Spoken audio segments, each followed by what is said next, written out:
Assalamualaikum warahmatullahi wabarakatuh. Selamat datang di podcast kami, podcast KPIB semester 4, mata kuliah hadis tematik dengan dosen Ustadz Haji Muhammad Iqbal Abdul Muin, LCMA, yang membahas tentang analisis konten dakwah.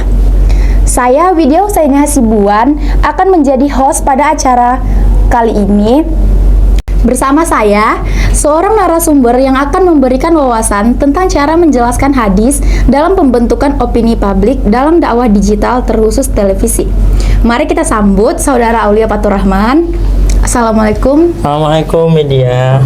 Bagaimana kabar Saudara Aulia? Sehat? Alhamdulillah sehat. Widya apa kabar? Alhamdulillah sehat. Baik. Nah, jadi apa nih yang hari ini kita mau cerita nih Kak Widya?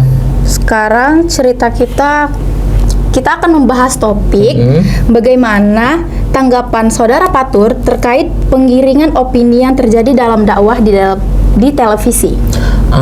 Oke, boleh. Kalau gitu ya, pertama kali nih kita harus karena ini tuh kita tentang hadis tematik ya. Jadi tentunya kita harus ngambil hadis dari ini kan hadis Sahih Muslim yang mana itu An Abi Sayyidil Khudri radhiyallahu anhu qala sami'tu qala Rasulullah sallallahu alaihi wasallam yaqulu man ra'a minkum munkaran falyughayyiru bi yadihi fa illam yastati fa bil lisani fa illam yastati fa bi qalbihi wa dzalika idhaful imani. Yang mana artinya, nah dari Abu Sa'id Al-Khudri radhiyallahu anhu berkata, aku mendengar Rasulullah sallallahu alaihi wasallam bersabda, barang siapa dari kalian melihat kemungkaran, ubahlah dengan tangannya, jika tidak bisa maka ubahlah dengan lisannya, jika tidak bisa ingkarilah dengan hatinya, dan itulah selemah-lemahnya iman. Hadis riwayat Muslim nomor 49. Nah, dari hadis ini dapat kita lihat Kak Widi bahwasannya hadis ini menjelaskan bahwasannya kalau misalnya kita menggiring opini itu kan ada yang buruk, ada yang positif gitu. Nah, kalau di sini tuh biasa menggiring opini itu biasa identik dengan buruknya gitu ya kan. Jadi kayak itu kan berarti kemungkaran, suatu kemungkaran. Jadi kita tuh harus menghindari yang mungkar gitu, seperti yang tadi yang dibilang dalam hadis gitu kan. Jadi kadang-kadang ada orang yang nggak bisa kita bilang dengan lisan tuh Kak Widi. Jadi kita rubahlah dia dengan perlakuan kita gitu kan, kita buat dengan tangan kita bantu dia untuk merubah itu. Nah, kalau nggak bisa lagi ya udah kita hanya doakan dia aja gitu loh.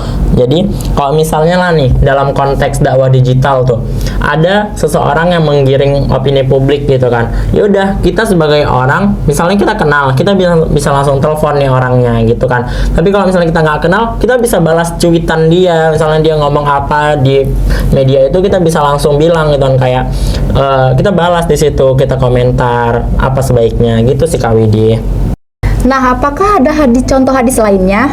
Oh, ada sih Kak Widi, bentar ya. Itu hadisnya wa man kana yu'minu billahi wal yaumil akhiri falyaqul khairan wa aw liyasmut. Artinya, siapa yang beriman kepada Allah dan hari akhir, hendaklah dia berkata yang baik atau diam. Nah, dari hadis ini dapat kita analisis bahwasannya nilai penting dari hadis ini tampak dari keterkaitannya dengan aspek keimanan yang disebut di pendahuluan tadi, yang dari awal kita udah ngomong gitu kan. Jadi lisan itu kan merupakan bagian vital nih yang jika disalahgunakan itu bisa berdampak buruk. Jadi apabila kita tidak bisa bercakap yang baik, maka lebih bagus kita diam daripada kita menggiring opini publik yang tidak bagus gitu loh Kak Widi. Nah, itu sih dari saya gitu, kayak Nabi juga sudah mewanti-wanti kita untuk menjaga lisan kita gitu kan. Allah juga sudah membuat larangan segala macam. Jadi kayak sebisanya ya udah kita tahan deh gitu apa yang nggak seharusnya kita ucapkan gitu. Wah, sangat bermanfaat ya teman-teman. Saudara Fatur bisa nggak berikan contohnya lagi? Mungkin kalau contoh dalam kehidupan kita secara nyata ya, kita flashback sedikit nih pada masa kemarin pemilu tuh kan sangat banyak tuh berita yang tersebar gitu kan. Ada yang bilang kan bahwasannya paslon nomor 1 seperti ini, paslon nomor 2 seperti ini, paslon nomor 3 seperti ini. Bahkan banyak yang membuat fitnah, membuat berita baru lah segala macam. Nah, itu salah satu juga termasuk daripada penggiringan opini publik gitu kan. Jadi tidak masalah setiap orang untuk berekspresi, untuk dia membicarakan apa yang ia inginkan gitu. Tapi kita lihat lagi ke dalam konteksnya itu baik atau tidak. Seminimalisir mungkin kalau bisa kita itu membicarakan hal-hal yang baik saja gitu. Jangan sampai kita menjatuhkan orang lain demi kepamoran kita gitu. Kayak kita pengen menang tapi kita menjatuhkan orang lain, itu nggak bagus sih Kak Widi. Oke, sepertinya cukup ya Kak. Terima kasih atas contoh hadis dan analisisnya. Sebelum kita akhiri nih kan Kak, apakah Kakak memiliki pesan untuk pendengar kami tentang materi kita hari ini?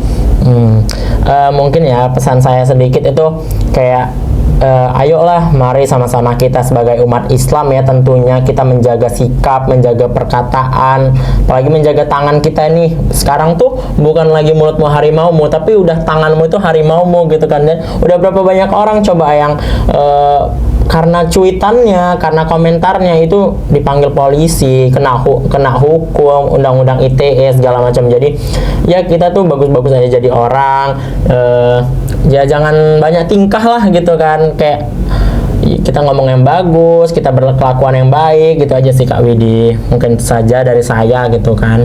Pesannya sangat penting ya teman-teman. Terima kasih sekali lagi kepada Saudara Fatur atas waktunya dan pengetahuannya hari ini, dan kepada pendengar diucapkan terima kasih dan perhatiannya.